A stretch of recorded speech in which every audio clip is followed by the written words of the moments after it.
Assalamualaikum warahmatullahi wabarakatuh. Perkenalkan, saya Anita Putri Fauzan dari kelas D. Pada kesempatan kali ini, izinkan saya untuk mempresentasikan hasil tugas saya dengan judul Landasan Syariah Ahli Waris. Yang pertama, kita akan membahas Al-Quran dan hadis menjadi landasan utama. Di dalam Al-Quran sudah terdapat dalam surah An-Nisa ayat 11, yaitu Allah menetapkan bagian warisan dengan adil, yaitu anak laki-laki mendapatkan dua kali bagian, anak perempuan dan orang tua mendapatkan bagian sesuai kondisi pewaris. Selanjutnya pada surah An-Nisa ayat 12. Bagian warisan suami, istri, dan saudara seibu diatur secara jelas berdasarkan ada atau tidaknya anak dan hubungan keluarga pewaris. Warisan dibagi setelah dipenuhi wasiat jika ada dan utang pewaris.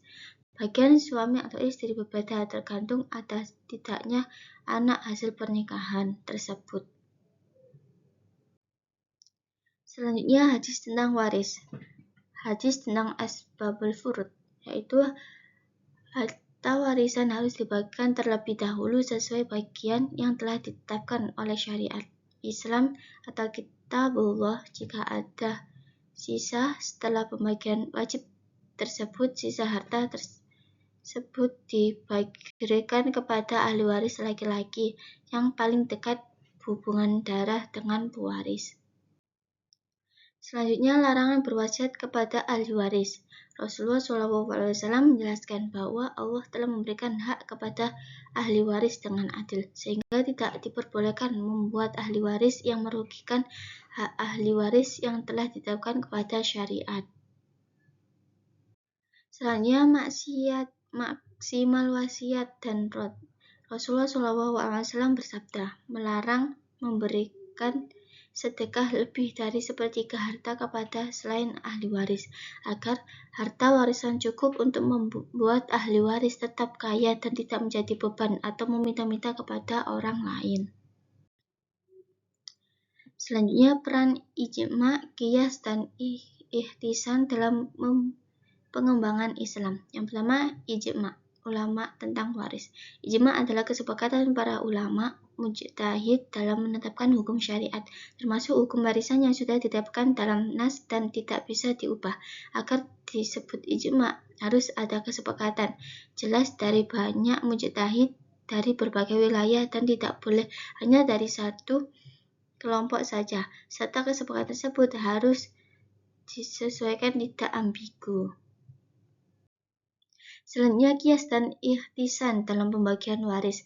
Qiyas adalah metode analogi yang menetapkan bagian waris dalam kasus yang tidak dijelaskan secara jelas dalam Al-Quran dan hadis dengan mencari persamaan hukum dari kasus yang sudah ada. Sedangkan ihtisan adalah ijtihad yang mengutamakan kemaslahatan dan keadilan dengan memberikan solusi yang lebih tepat daripada qiyas, terutama untuk mengatasi masalah sosial atau keadilan dalam distribusi waris.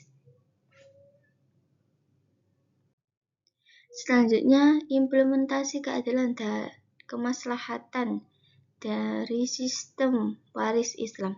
Yang pertama, ada asas keadilan dalam pembagian waris. Asas keadilan berimbang dalam warisan berarti keseimbangan antara hak dan kewajiban serta antara bagian yang diperoleh dengan kebutuhan. Secara hukum, laki-laki dan perempuan memiliki hak yang sangat sebagai ahli waris atau asas bilateral. Namun, dalam pembagian warisan, bagian anak laki-laki bagian yang menjadi 2 kali lipat bagian anak perempuan. Selanjutnya, prinsip kemaslahatan dalam hukum waris. Prinsip kemaslahatan dalam hukum waris Islam menekankan keadilan dan kesejahteraan bagi semua pihak dengan memastikan distribusi warisan yang adil, menjaga stabilitas keluarga, mencegah perselisihan, melunasi hutang dan warisan terlebih dahulu, serta menegakkan hak perempuan. Prinsip ini bertujuan menjaga tujuan syariah agar distribusi menjadi manfaat optimal. Selanjutnya, penerapan pembagian waris proporsional, dan larangan wasiat untuk ahli waris. Pertama, ada larangan wasiat untuk ahli waris. Dalam hukum Islam, wasiat kepada ahli waris yang sudah mendapatkan bagian warisan umum dilarang untuk mencegah perselisihan dan kesan ketidakadilan.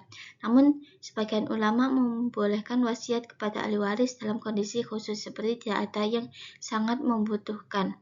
Meski demikian, menurut ulama Malikiyah dan Zahiriyah, larangan wasiat tersebut kepada ahli waris tetap berlaku meskipun ada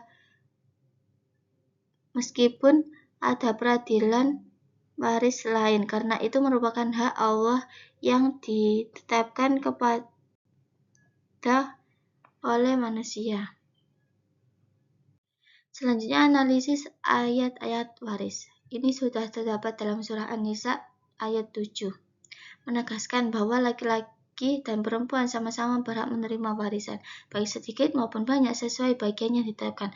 Ayat ini turun sebagai jawaban atas kasusnya Ummu Kuhah radhiyallahu an dan putrinya yang sebelumnya tidak mendapat warisan karena tradisi jahiliyah.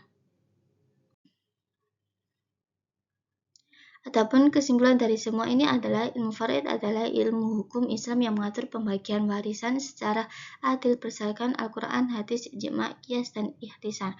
Dasarnya adalah asas keadilan, kemaslahatan, dan kebijakan dengan pembagiannya proporsional sesuai tanggung jawab dan kebutuhan ahli waris.